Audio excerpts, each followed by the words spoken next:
2 weeks after. So we'll hopefully conclude Surat Al-Naziat before and start off Surat Abasa as well before I leave. And come back and conclude Surat Abasa, inshallah, a few weeks later once I come back, inshallah ta'ala. Surah Al-Naziat is the second surah in this, in the final chapter, in this cluster of surahs that summarize everything that the Quran talked about. And the first group within Juz Amma are the first three, Naba, Naziat, Abasa, and each take upon them, each take upon itself the obligation of talking about one of the fundamental pillars of an ideology.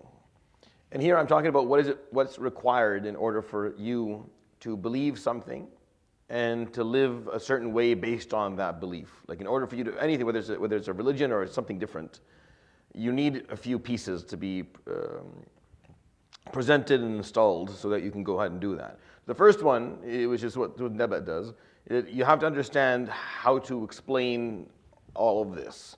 How do you explain existence? There has to be a narrative that you understand the world through, which is what Surah Nabat told us.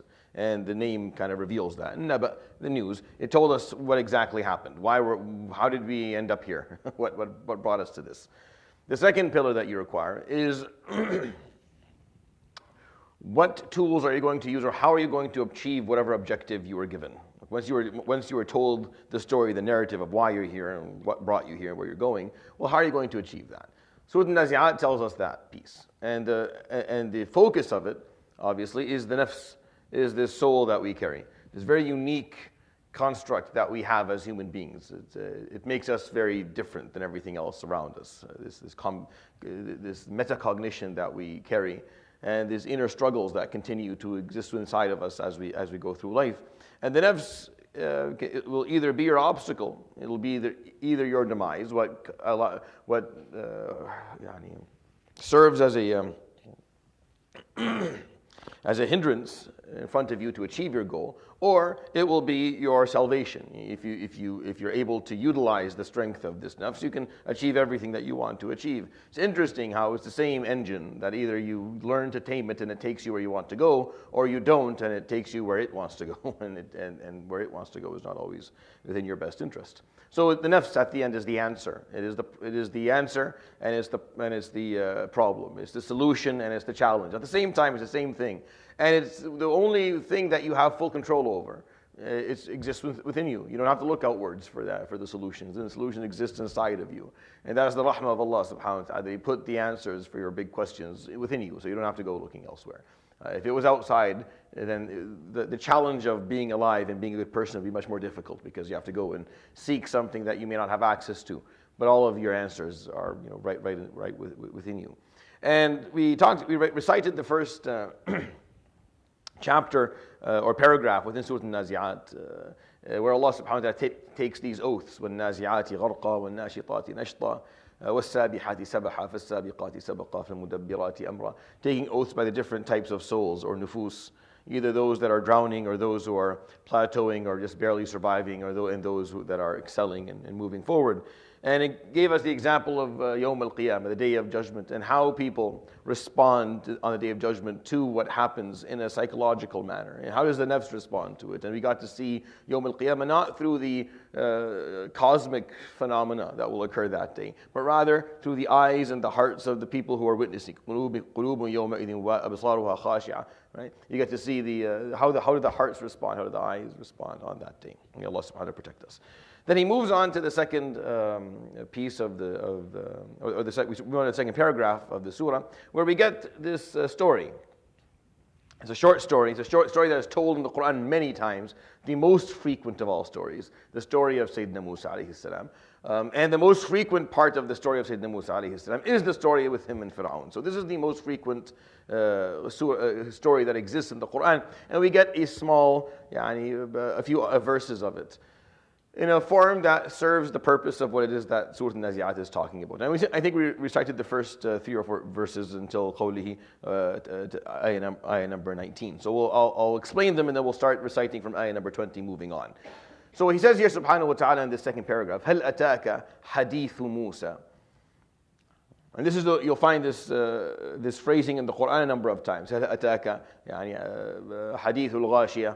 هَلْ هل أتاك حديث ضيف إبراهيم المكرمين in Surah Al-Naziat. So you find this phrasing repeated in the Quran, and it's a way to invite interest. هل أتاك, has something come to you? هل is a question.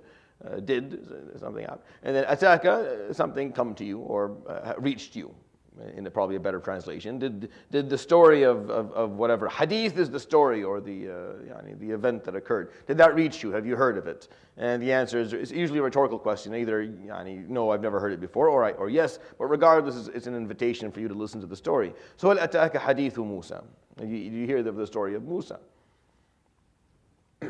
Since he's talking about the nufus subhanahu wa ta'ala and the different types and the struggles that they have, he wanted to give us this extremely, extremely important example that the Quran shows and tells us. The story of Musa. Which part of it? إِذْ نَادَاهُ رَبُّهُ, when his Lord called upon him. Nada is to call upon. نَادَاهُ رَبُّهُ, his Lord called upon him. بِالْوَادِ الْمُقَدَّسِ, in the sacred valley. And then he named it Tuwa. Now, the sacred valley where Musa alayhi salam would meet, would speak to Allah subhanahu wa ta'ala the first time on his way back from Palestine to Egypt. It exists in a part of Palestine today, so you can go and you can actually see where they believe this to have happened. It is close to Jabal al-Tur. It is close to the mount, the area of Sinai, in the southern part of the Holy Land. And the valley is called Tuwa, and you don't always find the usage of the name of the valley in the Quran. Only a few places, maybe twice. This is one of them. And the reason that it comes in here, that he uses the name here, subhanahu wa ta'ala, is because what the actual meaning of the word is. Tuwa in Arabic comes from al-tay. Al-tay is when you fold something to hide it. So something matwi doesn't mean just fold it, even though in slang Arabic, tawa is just to fold something. But in Fusha, tawa is to fold something with the intention of hiding something. Something else needs to be, so you're folding so that you're hiding from the vision of someone else, something that exists. فَالْأَمْرُ مَطْوِيٌّ عَنْكَ, meaning it's been folded or hidden away from you. So the name of the valley is Tuwa, and it's referring to the fact that there is something that is hidden, something that is under a layer of something else, in the form that does not allow you to be able to access it, whether see it or access it in any manner. And the name here is of importance, because when Allah subhanahu wa ta'ala is talking about the nafs and talking about the different types of souls and their struggles, and He's going to talk about this issue with Fir'aun alayhi la'natullah, specifically, He used the name of the valley, Tuwa, because Musa alayhi salam in this valley learned about something that was hidden from him. He learned about a reality of existence when he spoke to Allah subhanahu wa ta'ala, something that he did not understand before. He wasn't prepared for that. He wasn't prepared for what was waiting for him. In the long story that you find in the Quran, in Surah Taha, in Surah Al-Qasas, and in other surahs where Musa alayhi salam goes and he hears Allah subhanahu wa ta'ala speak to him, and he speaks back and he answers. He is taught things about himself and about the world that he didn't know. إنك يا موسى إني أنا ربك فاخلع عليك, take off your shoes. إنك بالوادي المقدس طوى, you're in the sacred valley of طوى. وأنا اخترتك, and I have chosen you. فاستمع لما يوحى, so listen carefully to revelation. إنني أنا الله لا إله إلا أنا فاعبدني وأقم الصلاة لذكري إن الساعة آتية أكاد أخفيها لتجزى كل نفس بما تسعى. So Musa alayhi salam gets to hear Allah subhanahu wa ta'ala speak to him. Indeed, I am Allah. I am the one and only. You are here to serve. You are here to perform your prayers. You are here to prepare yourself from the day of judgment, that I have hidden the timing from everyone. So don't فَلَا يَصُدَّنَّكَ عَنْهَا مَنْ لَا يُؤْمِنُ بِهَا وَاتَّبَعَ هَوَاهُ فَتَرْدَى. So don't allow anyone to distract you from it. Those of them who follow their whims and desires. That's in Surah Taha as well. Don't let the person اتَّبَعَ هَوَاهُ. What's hawa? Hawa is air. Hawa is air. But the word hawa in Arabic is the desires of the nafs. That's the literal translation of it. There's no other translation. Al-hawa is the desires of the nafs. So in Surah Taha, when he talks to Musa alayhi salam, he uses the same terminology. Like he uses the same words. Even the first time Musa alayhi salam gets to hear Allah speak to him, فَلَا يَصُدَّنَّكَ عَنْهَا. Don't allow anyone to distract you from preparing for the day of judgment. مَنْ لَا يُؤْمِنُ بِهَا. Those who don't believe in it. وَاتَّبَعَ هَوَاهُ. When they followed their whims, the whims of their souls. فَتَرْدَى. And then you will lose yourself. So this is what Musa alayhi salam was told at the beginning. There's a part of you, Musa, that if you don't conquer, it will conquer you. If you don't conquer, you will lose the battle. The battle begins on the inside of you, ya Musa. If you can win that one, you can win the one on the outside. But if you can't win that one, you're not going to do much on the outside. Even if you become successful and you're wealthy, you've lost in the long run. In the long run of what you've done in your life, you didn't actually achieve what you were supposed to achieve to begin with. ابن القيم say قال من قدر على نفسه فهو على غيرها أقدر ومن عاجز عن نفسه فهو عن غيرها أعجز. The one who is capable of conquering their nafs can conquer anything. Everything is easy for them. And those who fail to do that to their nafs will fail everything else that they try to conquer in their lives. So Musa was told this at the beginning. In Tuwa, in that valley called Tuwa, where things are hidden, where the hidden, where that which is folded over and hidden from you was now revealed.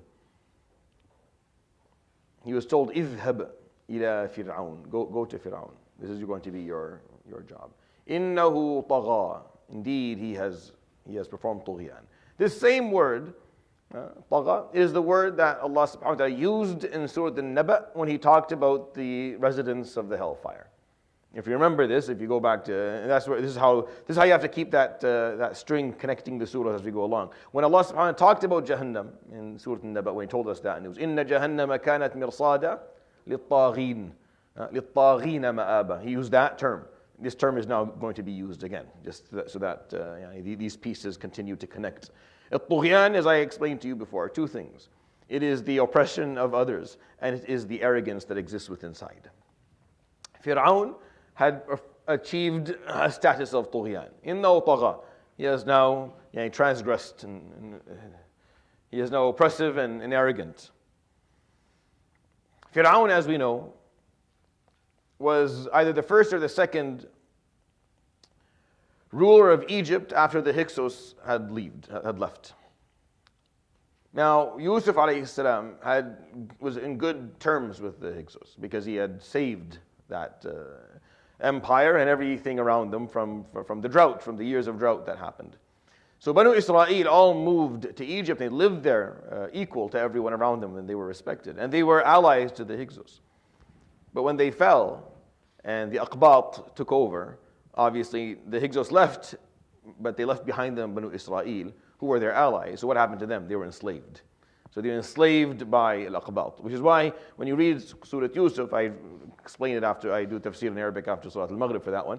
You don't find in Surat Yusuf, as Allah talks about Egypt, He never uses the word Fir'aun at all, not once. He uses the word Al-Malik. Because at that point, historically, there was no Aqbat, there was no Fir'aun. They were kings, they're the Hyksos kings.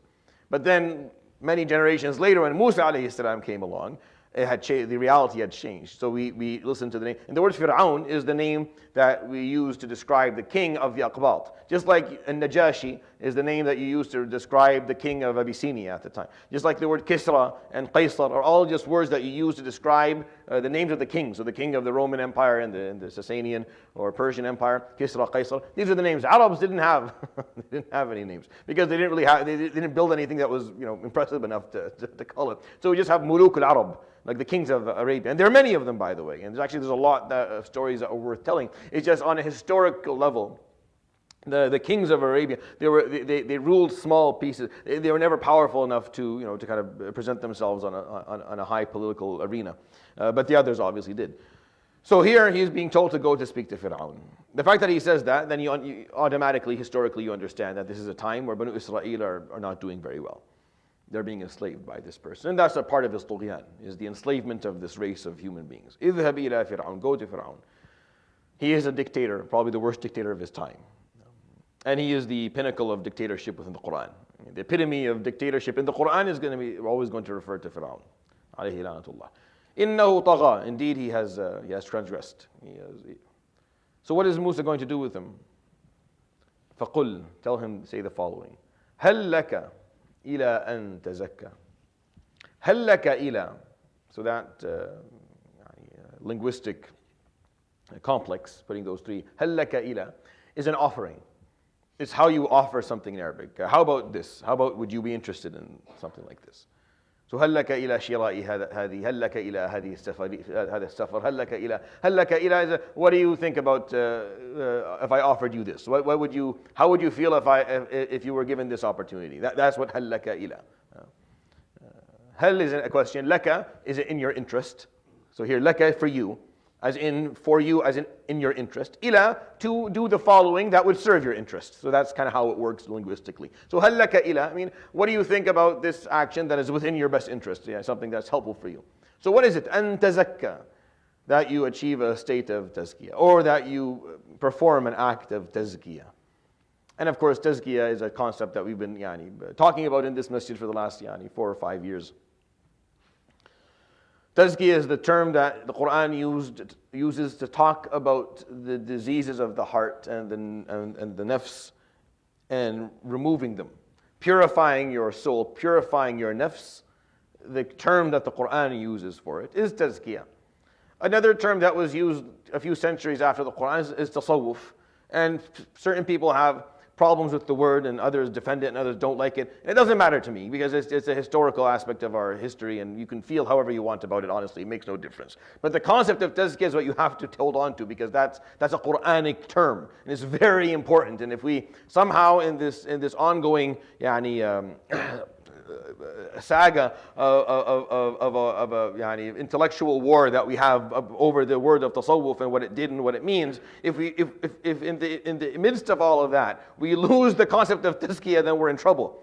So just make sure whatever you do, however you see the word, or however you were raised regarding what it meant, which I'm not interested in even challenging, at least you're able to trace back to what the Quran said and what the Quran explained, because that is way too valuable for us to lose that in the midst of this ongoing war. Tazkiyah, al-ihsan, right? When Jibreel came and asked the Prophet ﷺ, what is Islam, what is Iman, what is ihsan? He asked him about ihsan. And he asked him 3 questions, basically, in addition to the 4th that's about Yawm al-Qiyamah. But when he talked about the deen, he asked him 3 questions. What's Islam? What are the rituals? What are the actions? What are the practices? What's Iman? What are the belief system? What's the theology? What is the doctrine? And what is ihsan? What about the spirit? What about the soul? What about the inside? What about the real struggle, right? Because you could easily remove all that. And many Muslims today, they do. They look at our deen as 2 things. There are the beliefs and the actions. Then, but there's a third bucket here. It's a third of what is of our deen. It's a third of. It's actually how you get. If you're reading Surat Amma properly, it is the method. The news, Surat Naba told you what the narrative was, what the story, why you're here, how do we end up here, and where are we going with all of this, and what's required of us. Surat Al-Naziat is telling you how you're going to do it, and the how is you need to be on top of this piece. You have to be able to want to do what you want, and to want it for the right reason, and to mean what you say, and to be genuine about who you are. You have to be. If you can't do that, then there's no way that you're going to get anywhere. You think you're behind the steering wheel, but you're not. Which is why I find this question to be fascinating, that Allah subhanahu wa ta'ala would tell Musa to go to speak to this dictator, that the only thing that this dictator in my book deserves is a sword across his neck. He says someone who enslaved hundreds of thousands of people. For God's sake, he murdered children. Fil mahd. When Fir'aun saw a ru'ya in his, he saw a vision in his sleep, that from Banu Israel, a male child will dethrone him. He got very scared. So what did he do? He went ahead and he made this rule that every child that is now born in Bani Israel needs to be taken from their mothers and thrown into the Nile, basically. And he did it. This is not something that he just thought about. No, he actually did this. Musa alayhi salam made it because Allah subhanahu wa ta'ala, his mother saw another vision, that she saw herself, وَأَوْحَيْنَا إِلَىٰ أُمِّ مُوسَىٰ أَنْ أَرْضِعِيهِ فَإِذَا خِفْتِ عَلَيْهِ فَأَلْقِيهِ فِي الْيَمِّ وَلَا تَخَافِي وَلَا تَحْزَنِي. Breastfeed him when you get scared for him, put him in a small casket and throw him into the Nile. That's what you're going to do, that and leave it to us.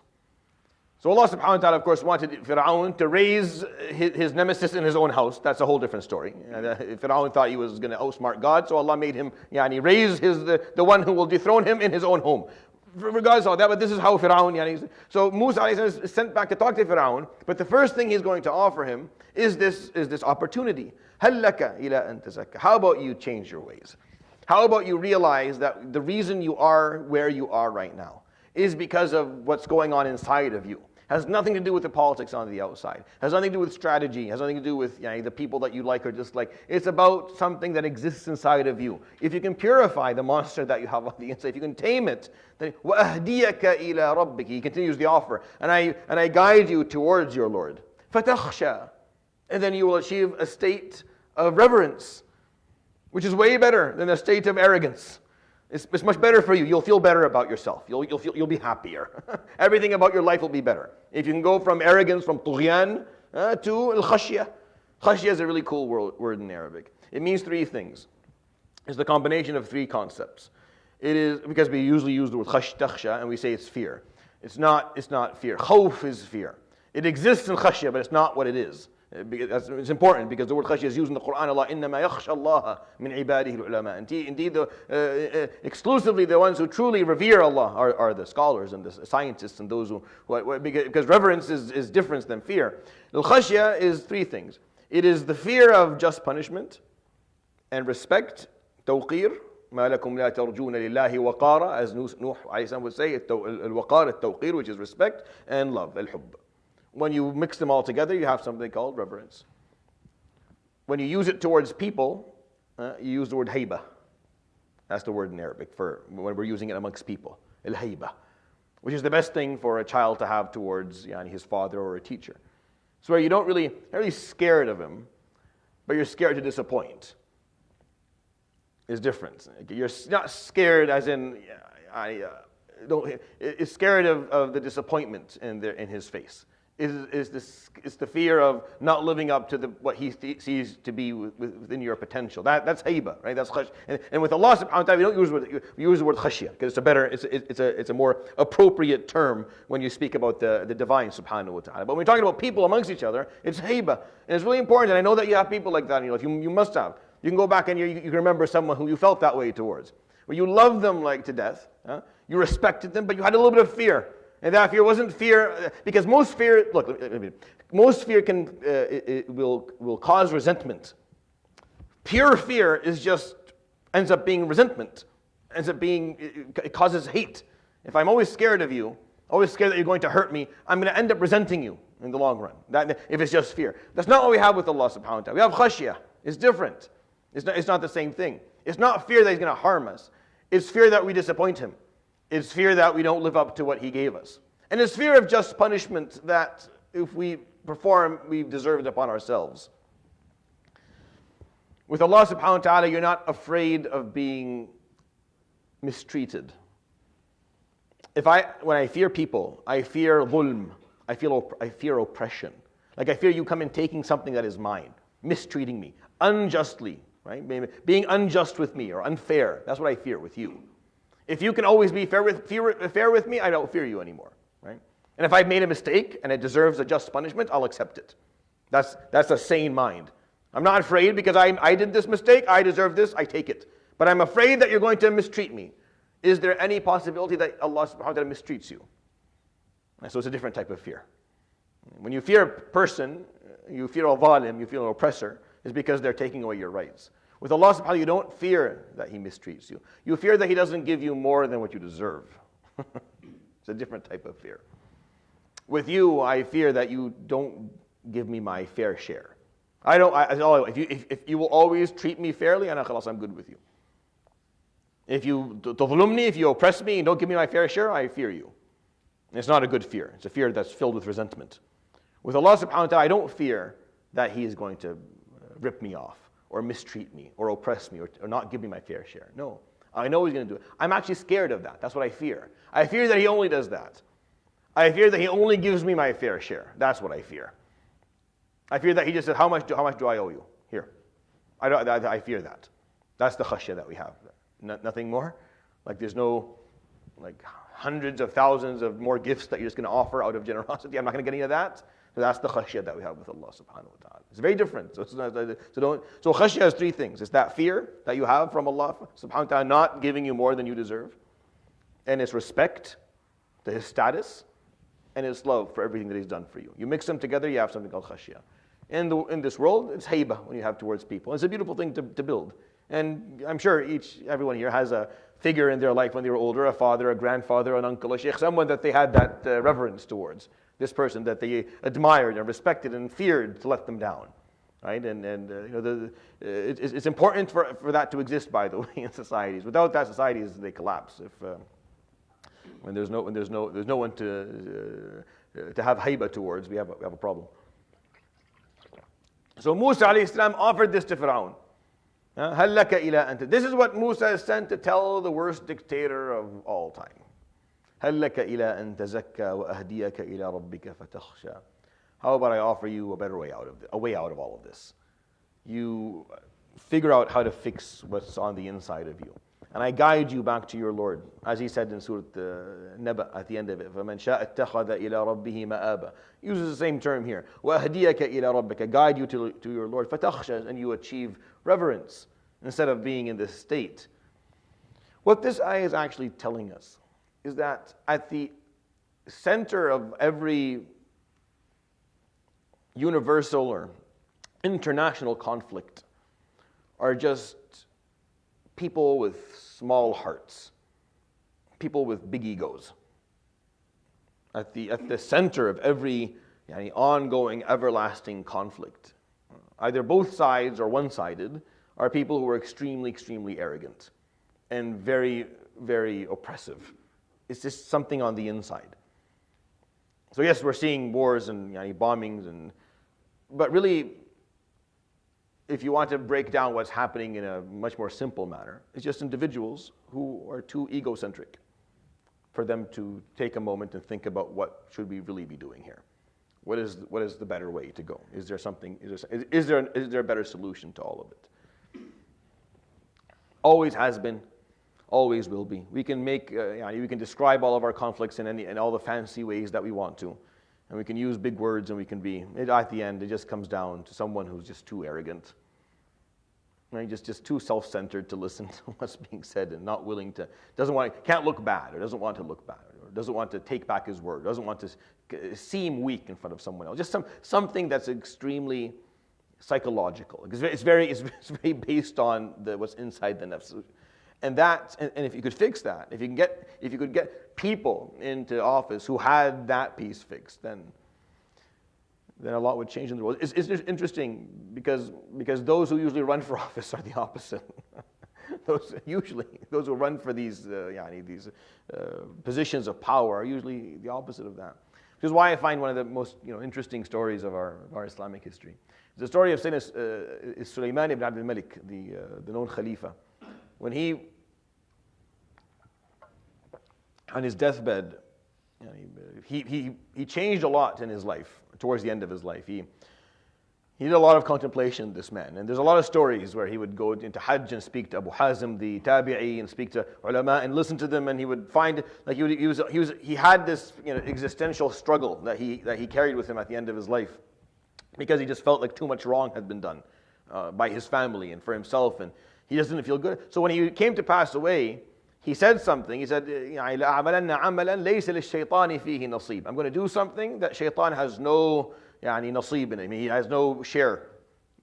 He's not a stockholder in it in any form. He has nothing. He has no interest in this at all. I'm going to do something that goes against what the nafs and the shaitan want completely. What do? He gave his succession to Umar ibn Abdul Aziz. Someone who was not interested in ruling. Someone whose nafs was appropriately taken care of. And that changed the trajectory of the Khilafah for the Muslims almost completely.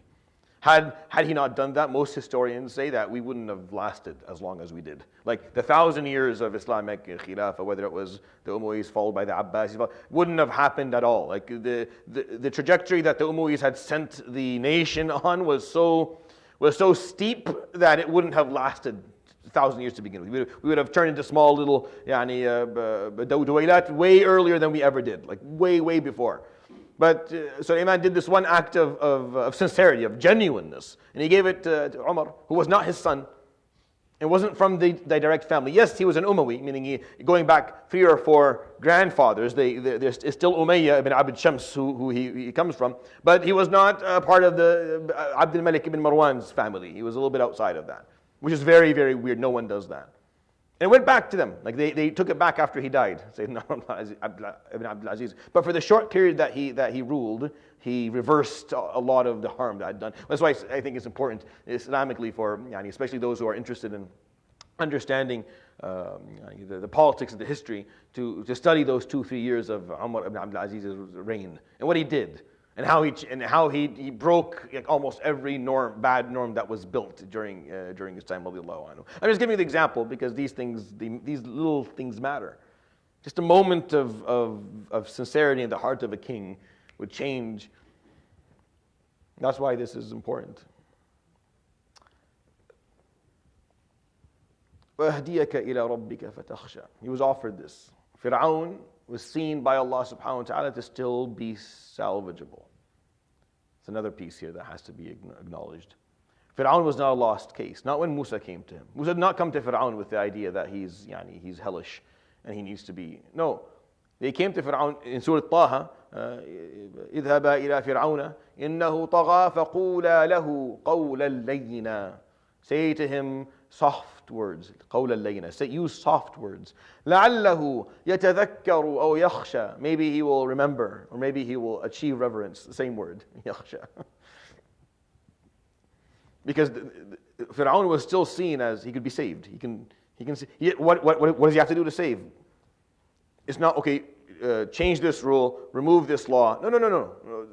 Those are consequences. Those can happen later. For him to be saved, he has to acknowledge the monster that he has built on the inside. That needs to be tamed. The choices that he has made, that he had made internally, that he has to reverse. The arrogance that he has allowed to run rogue, that he needs to bring that back, and he has to build reverence instead of it with Allah subhanahu wa ta'ala, and he has to tame that. If he doesn't do this, then. So Musa didn't come and say, you have to change this, and say, no, start with, just change that, and everything else will work out. When he refused, Musa said, أرسل معي بني إسرائيل. You don't want to change anything? Send Banu Israel with me. Let me take my family, let me take my people with me, then I'll leave. So he said no to that, obviously, as well, for the same reason, for the same basic problem. All right, so we'll continue, inshallah. Let's recite the verses, what's left of this paragraph, so I can explain to you how this story, how Allah tells this story in this surah. أعوذ بالله من الشيطان الرجيم. بسم الله الرحمن الرحيم. فأراه الآية الكبرى فكذب وعصى ثم أدبر يسعى فحشر فنادى فقال أنا ربكم الأعلى. So for our qira'ah, and almost every other qira'ah, the ana, right, if you look at the top of the alif, right, you're going to find this oval-shaped circle. It's kind of different than all the other oval-shaped circles that are in the page. It's very specific. So what this oval says, or tells you, is that the alif under it is not pronounced when you recite continuously, but is pronounced when you stop. So if I were to go like this, for example, فحشر فنادى فقال أنا. When I stop there, I give it a full 2 count. If I read continuously, I say فقال أنا رب. فقال أنا رب. The alif is gone. It's just a fatha on the noon. That's it. Like it's as if the alif is not even there. It's just like there's a fatha on the noon. So you don't go فقال أنا ربكم. No. فقال أنا ربكم. Like the tempo is different. So it's not أنا رب, it's أنا رب. All right? And the Quran, I'm using the word tempos, may Allah forgive me, but I don't know any other way to explain this. Like in the Quran, the tempos are a thing. So every alif and ya and waw is a tempo of two counts. Right? And then the kasra and the fatha and the dhamma is a tempo of 1 count. That makes sense? So ana, that's 2. أنا رب أنا رب. So you took one of the tempos out, because it's not there anymore. So you just get the tempo of the fatha, but you don't get the actual alif. So you lose one. Anyways, so just when you're saying it, فَقَالَ أَنَا رَبُّكُمُ الْأَعْلَى. That's how we're going to say it, inshallah. All right. فَأَخَذَهُ اللَّهُ نَكَالَ الْآخِرَةِ وَالْأُولَى.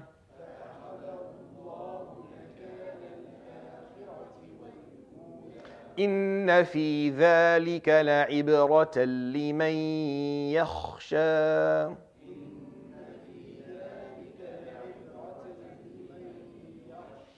All right. وأهديك إلى ربك فتخشى. So he told him, I can.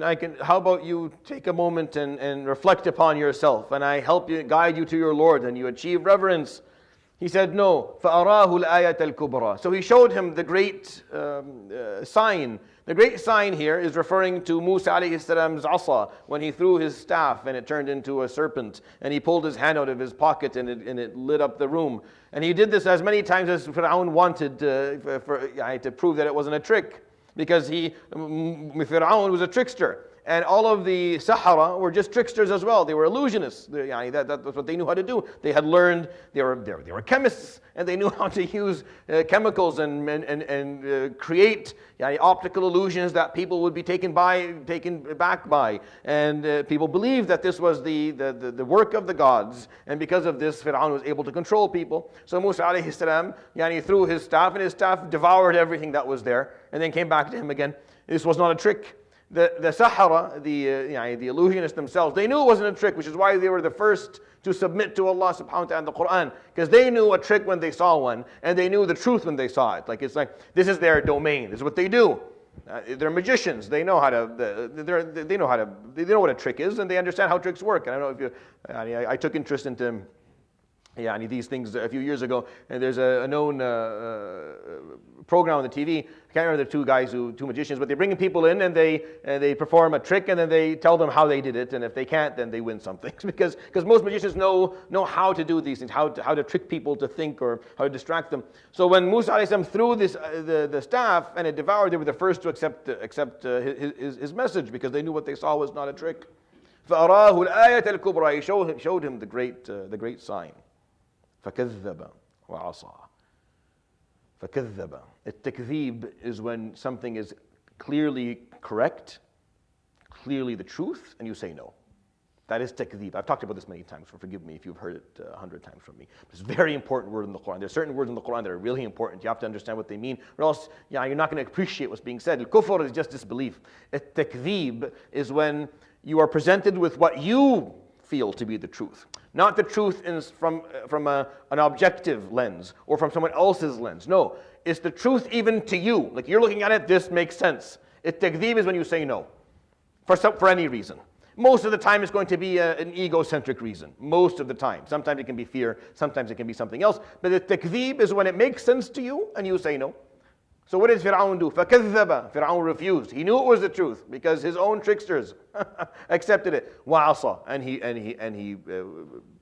he sinned. And he went and he deviated. فَكَذَّبَ وَعَصَى. So Allah subhanahu wa ta'ala first of all gave him a chance to fix. How about هَلَّكَ إِلَىٰ أَن تَزَكَّى وَأَهْدِيَكَ? No. All right. Here is الآية الكبرى. Here is the great sign. فَكَذَّبَ. He couldn't get over himself. He couldn't get over. وَيْلٌ يَوْمَئِذٍ لِلْمُكَذِّبِينَ. Everyone else will have a different, there are punishments for things you do. But وَيْلٌ يَوْمَئِذٍ لِلْمُكَذِّبِينَ. But woe of a horrible punishment on the day of judgment for those who deny the truth. For those who deny what makes sense to them. Forget about others. المكذبين فكذب وعصى ثم أدبر. Then he turned his back on all of it. يسعى, and he moved forward with his own plan. يسعى is when you move towards a goal, right? That's why sa'i is moving. وَلَيْسَ لِلْإِنسَانِ إِلَّا مَا سَعَى. All you get يوم القيامة is what you strive for. ثم أدبر. He turned his back on all that which he saw. ويسعى, and he moved towards the goals that he had. فحشر. And he gathered all of his people. فنادى. And he called upon them so that everyone would listen. Quiet down, I have an announcement. And he stood there, فقال, and he said, أنا ربكم الأعلى. I am your most high Lord. La ilaha illallah. He doubled down. He doubled down. You know why this story is there? You know why that story is there? In the surah of Al-Naziat, Gharqa, Al-Nashiqat, Sabihati. Is because what he's saying, subhanahu wa ta'ala, is that can happen to you too. What he's saying is it can happen to you. If you don't control your nafs, what happened to Fir'aun can happen to you. Just like he arrived at a state of such arrogance and vanity, to this point where he was able to utter those words, you could end up in the same position too. This is a possibility for you. If you leave it unattended, if you leave it unsurveilled and unrestrained and untamed and unpurified, if you don't perform tazkiyah, then what Fir'aun did, you could do too. That's why this story is here. That's why these stories are repeated in the Quran, Iblis and Qarun and Fir'aun. It's not so we can have something to shame and laugh at. It's to say that could be you. You have the same potential on the inside. Fir'aun was just granted the opportunity. We weren't born into royalty. We don't govern Egypt. Like we don't come from royal bloodlines. So we don't have the opportunity. But you could easily have inside of you the same monster that Fir'aun had inside of him. And I know that for a fact, and you do too. And you know for a fact that there are potential, just sleeping monsters waiting for the opportunity, waiting to be given just enough wealth or just enough power or just enough control or just enough recognition to bring out all of the filth and ugliness that exists on the inside. Fir'aun is just an example of someone who actually had the opportunity. It was there. People would accept whatever he said. He could say whatever he wanted. There was no one to restrict him. He was unopposed. And people believed that this bloodline of his was holy, that was godly. Right? All he had to do was just state it. The people before him were too scared to state it. They just let the illusion continue that our bloodline is a holy bloodline, a bloodline of demigods. But they wouldn't state it because they're monsters. They just that's too scary. Okay. But Fir'aun got to that degree where he stood there. Imagine this human being. This human being who Allah subhanahu wa ta'ala still saw worthy of saving.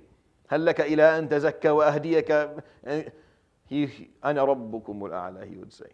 لا إله إلا الله. He didn't say, I am your one of the gods. I am your highest, Al-A'la. Al-Ali is the high. Al-A'la is the highest. And we're going to come to a surah in this juz' specifically that's named Al-A'la. And it's the only time where that name is going to be used for Allah subhanahu wa ta'ala. It's in Surat Al-A'la. Because that name is only used to describe Allah subhanahu wa ta'ala, the divine, the creator of the cosmos and the earth. And he would say, أَنَا رَبُّكُمُ الْأَعْلَى. فَأَخَذَهُ اللَّهُ. So Allah subhanahu wa ta'ala took him. نَكَالَ الْآخِرَةِ وَالْأُولَى.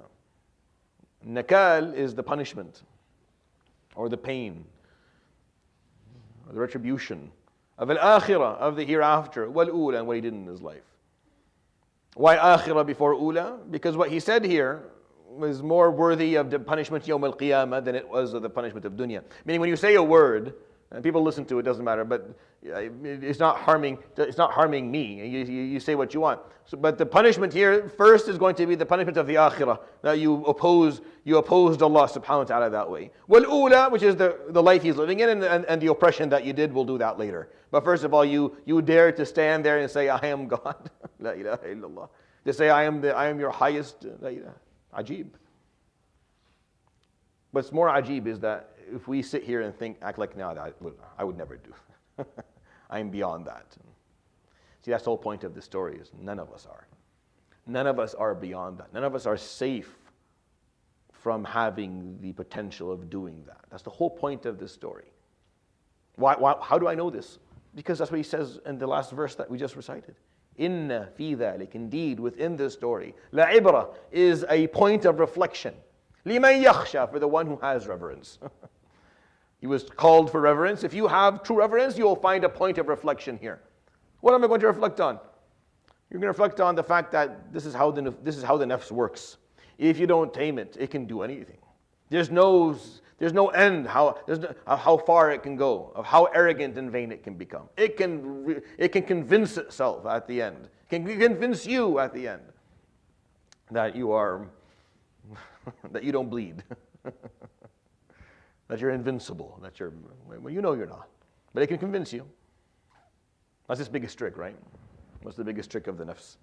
To convince you that that you're the same thing when you're not. And you are different than your nafs, and your nafs is different than you. The biggest trick is to convince you that you and your nafs are the same thing. That its thoughts are your thoughts, and its hopes are your hopes. It's not.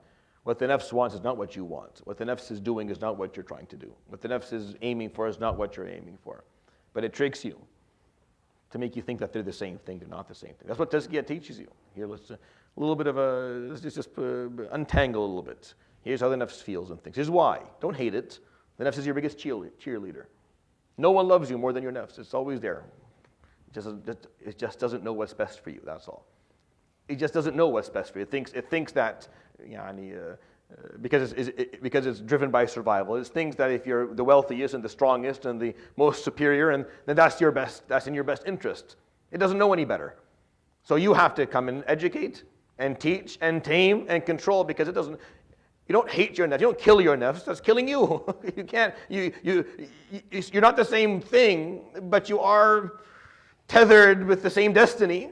You can't rid yourself of it. You can only tame it.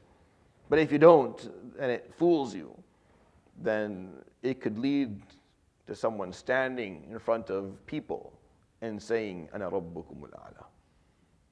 Ajib. It's the shortest of the stories of Musa alayhi salam in the Quran. It's only 2 or 3 lines.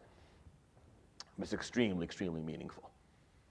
It just shows you the story of Musa from the perspective of what the problem was. You had someone who's way too arrogant. You had someone way too vain, way too arrogant, could never come to terms with it, never leveled with himself, no matter what was done. He just couldn't get over his own ego, caused all of the pain that happened. What ended up happening to him? أَخَذَهُ اللَّهُ. Allah subhanahu wa ta'ala took him in punishment. نَكَالَ الْآخِرَةِ وَالْأُولَى. For the punishment of the hereafter and the world that he lived in. So that's the second paragraph of Surat Al-Naziat. Let's move on to the third, see if we can get through a little bit of it, inshallah, before Surat Al-Maghrib. So we'll start with ayah number 27. أَأَنْتُمْ أَشَدُّ خَلْقًا أَمِ السَّمَاءُ بَنَاهَا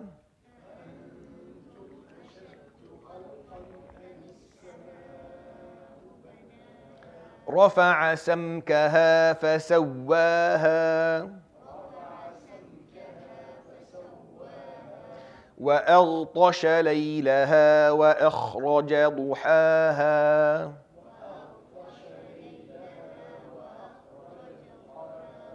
والأرض بعد ذلك دحاها أخرج منها ماءها ومرعاها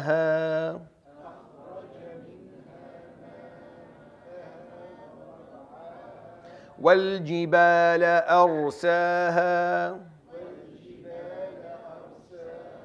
متاعا لكم ولأنعامكم.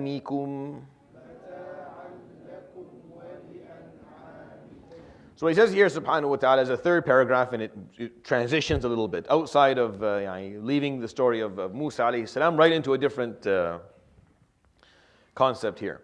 Here, it talks about the self-worth of the human being in a very important way, in a way that there's a contrast that is driven. This contrast is really what we have to learn. So he begins by humbling the human experience. أَأَنْتُمْ is a question. أَأَنْتُمْ, are you أَشَدُّ خَلْقًا, stronger in the essence of your creation, larger and more powerful? أَشَدُّ shidda is strength, in every strength, literal strength and figurative strength. So أَشَدُّ خَلْقًا, stronger in the essence of your creation, literally and figuratively. أَمِ السَّمَاء, or the cosmos, بَنَاهَا, which he created. Now, even back then, it was obvious that the sama was much bigger than little old me. But now, it's ridiculous. Like now, when we actually have numbers, we don't even know how to describe these numbers. Like I don't understand these numbers when they're presented. When you say billions of light years, and what am I supposed to do with that information? How do I understand a light year? If it takes 7 minutes from here to the sun, how do you tell me a light year? What does that mean? I don't comprehend what time that ends up turning into, right? So the vastness of when you tell me there's 100 billion galaxies in the what is that? I don't know 100 billion anything. Like my understanding of 100 billion is not. I don't comprehend it, right? It's a very difficult thing to understand. So the answer is a rhetorical question. أَأَنْتُمْ أَشَدُّ خَلْقًا? Are you more powerful, stronger in creation, or the cosmos that He created? Obviously, no. Of course, we're small, we're simple, we're just stardust, and if you go back to the earth really quickly, it's a few laps around the sun, and then we're done. Everything else is much more vast and. But don't worry. This is where this is going. These verses aren't going. Don't worry. It'll level everything out for you. So just listen to the first part of it. رَفَعَ سَمْكَهَا. And he heightened, subhanahu wa ta'ala, and lifted the samk is the thickness. So He lifted the thickness of the cosmos so that it goes in every direction. فَسَوَّاهَا. And He gave it equilibrium. So everything is doing, there's no futur. هَلْ تَرَى مِن فُطُور in Surat Al-Mulk. Do you see anything broken? No, everything is following the same laws that you do. وَأَغْطَشَ لَيْلَهَا. And he darkened the night. وَأَخْرَجَ ضُحَاهَا. And He lit up the middle of the day for you. وَالْأَرْضَ بَعْدَ ذَلِكَ. And after that, the earth. Dahaha. Dahi is when you smoothen something that's oval. Specifically oval. And the word dahi or dahu the only usage for it in Arabic is when you're going to smooth something that's of an oval shape. And that's one of the ijaz, one of the interesting parts of the usages of the words of the Quran. When He spoke about the earth, وَالْأَرْضَ بَعْدَ ذَلِكَ, and after that the earth, dahaha, He didn't use the term, He used a term that implied in its own word that the earth is oval shaped. And that's a whole different, but I'm just saying, وَالْأَرْضَ بَعْدَ ذَلِكَ dahaha, He smoothened the earth after that. أَخْرَجَ مِنْهَا مَاءَهَا وَمَرْعَاهَا. He brought from this earth the water that you drink and the pastures that وَالْجِبَالَ أَرْسَاهَا. And for the benefit of the earth, He anchored it with the mountains.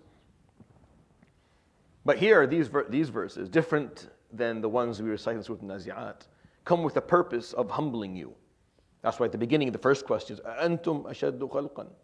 You're stronger and more significant than the cosmos that He created.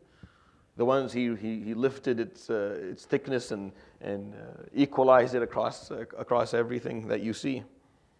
You're stronger than the forces that make the night dark and the day bright. Than the earth that He has smoothened for you. You're bigger than that. You're more significant than the earth, and the water and the pasture that comes from it, and the mountains that anchor it. What am I in the midst of all of this? Whether I existed or not makes there's nothing. Nothing would have changed, and nothing. What am I in comparison to the cosmos and the vastness of it, and the equilibrium of the laws that govern it, and the movement of the night and the day, and the size of the earth and how it functions, and the water and the life that comes from it, and the mountains that anchor it. I'm something very simple. So every ayah in this piece is just humbling me as I listen to it, right? Because he started out with that question: Who's bigger and stronger? Huh? You or as-sama? You or al-layl? You or al-duha? You or al-ard? You or al-jibal? Who's stronger? Ya Rab, no, they're all stronger. So now that you've been nice and humbled, you recite the last verse in the paragraph. So recite together. We recited already, right? Mata'an lakum.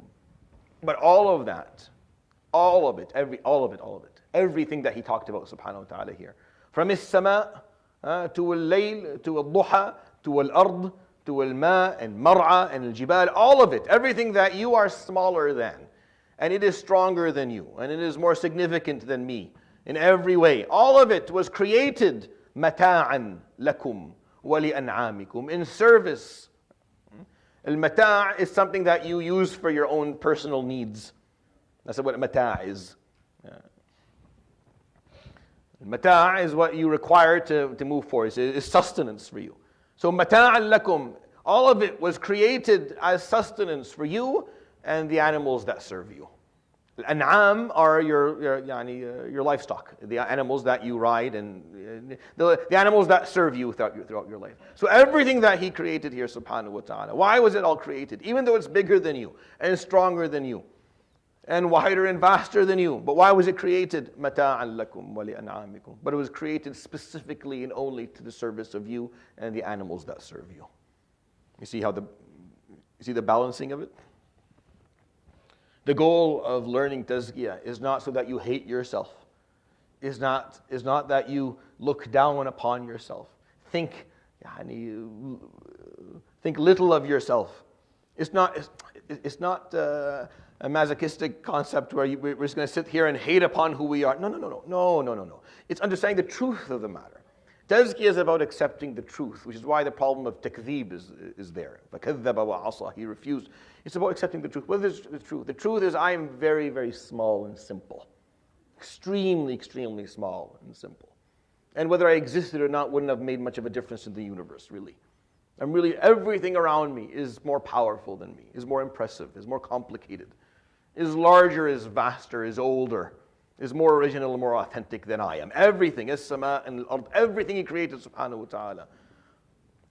But He created it for me. He created mata'an li, to sustain me.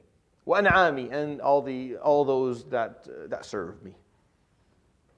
With this comprehension, you understand that your value is not something that goes up and down. And you don't have to fight to try and be more than you are. And there's no fear that you are less than you are.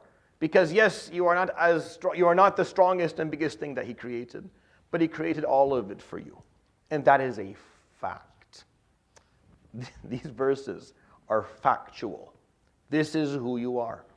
Whether you accept it or not, like it or not, whether you fulfill the potential that these verses carry or not, makes no difference. You are not bigger, stronger, or more significant than all of that He created, subhanahu wa ta'ala. You don't have to like that. That is the reality. There's nothing you can do to change that. Even if you think that Fir'aun tried, he stood there and said, "Ana rabbukum al-a'la," he was taken. It didn't work out. Nothing will change this reality. You are not as strong and as big as that. Yet all of it was created for you, whether you like it or not too. So whether you and I agree or not, we are not stronger and more powerful than what He created around us, subhanahu wa ta'ala. We're the smallest of it all.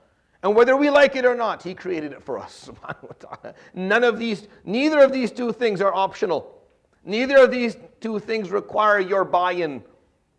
Neither of these two things are a two-way communication. This is the reality of it. You are not stronger.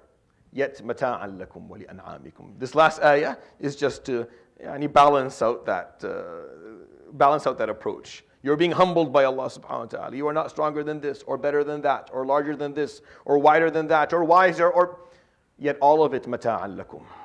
All of it is just for you. So there's no space anymore. There's no space for me what am I going to be arrogant towards? There's no space for these terms anymore. Like what arrogance do you speak of? What vanity? There's nothing. These words become meaningless, right?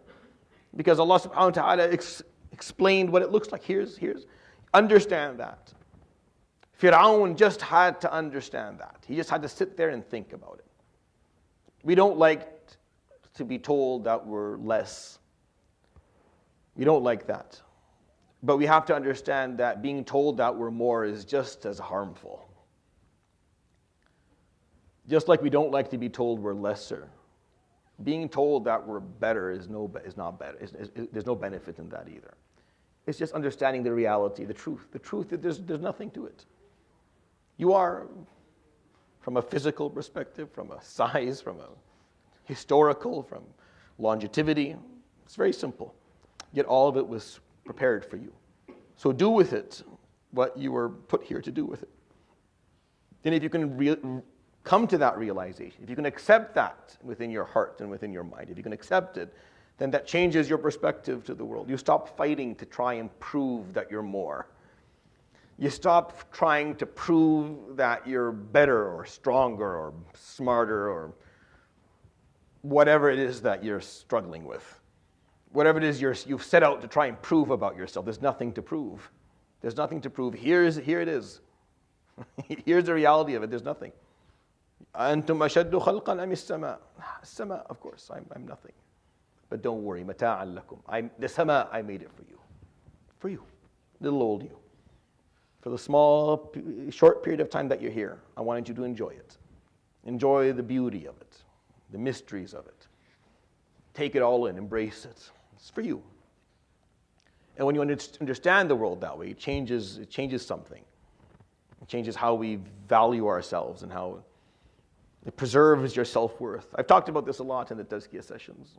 Surat Al-Naziat is all about the nafs, so I have to bring up these tazkiyah concepts. Yeah, you have no choice. It's to preserve your self-worth, because this is the ongoing human struggle. The human being that is always trying to outdo another human being, or to prove that they're more, or not feel that they're less, when really both problems are, you don't need them. If you feel more, then remember, أَنْتُمْ أَشَدُّ خَلْقًا. And if you feel less, remember, مَتَاعًا لَكُمْ وَلِأَنْعَامِكُمْ. And whenever you feel either of these feelings, go back to these. Choose where are you? Are you feeling too much? Then read the first 4 or 5 verses. You're feeling less, مَتَاعًا لَكُمْ. All of it, every part of it. Not just service to you, not just لَكُمْ, لِأَنْعَامِكُمْ. It is in service of those who are in service of you. Like we made them so that the animals that serve you can also eat it. The ones that serve you can be served by it all. And then it balances it out for the heart. We'll end with that, inshallah. We'll continue next week. Subhanallah, alhamdulillah, la ilaha illa ant, astaghfiruka wa atubu ilayk, wa sallallahu wa sallam wa baraka ala nabiyyina Muhammad wa ala alihi wa sahbihi. Jazakumullah khair, barakallahu. Assalamu alaikum wa rahmatullahi wa barakatuh.